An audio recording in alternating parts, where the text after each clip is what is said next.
په دوحه کې د طالبانو د سیاسي دفتر مخکیني غړي انس حقاني په تازه ټویټ پیغامونو کې پر هغو هیوادوالو غږ کړی چې تازه بهر ته تللي او یا اوس ور روان دي. انس حقاني ویلي چې بیرته هیواد ته راوګرځئ او د هیواد په ابادۍ کې برخه واخلئ.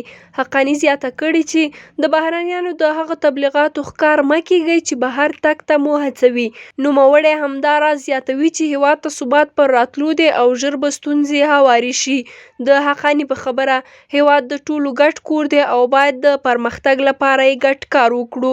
حقاني داسې مهال دا څرګندونې کوي چې کاميار هوایي شرکت سبا د کابل او ابوظبي ترمنځ خپلې الوتنې بیرته پیلوي. په دوبۍ کې د افغانستان لویې قونسلګرۍ په خپلې فیسبوک پاڼه تېره شپه لیکلي چې له ډېرو هڅو وروسته یې کاميار شرکت ته د دغو الوتنو بیا پیل زمینه برابره کړه. سرچینې لیکلي په دې اړه افغان جنرال قونسل مسعود احمد عزیزي د کاميار هوایي شرکت له رئیس تیمورشاه سره هم لیدلي او په دې لیدنه کې هوکړه شوې چې په اماراتو کې د ځینو وفات شویو افغان مسافرو د جنازو انتقال ته به لومړیتوب ورکول کیږي. د هوایي چلند ادارې مسؤلینو بیا ویلي چې هیواد کې له وروستي تحول وروسته د کابل هوایي ډګر هر ډول الوتنو ته چمتو دی او له بهرنیو هوایي شرکتونو یې هم غوښتي چې افغانستان ته خپلې الوتنې بیا پیل کړي.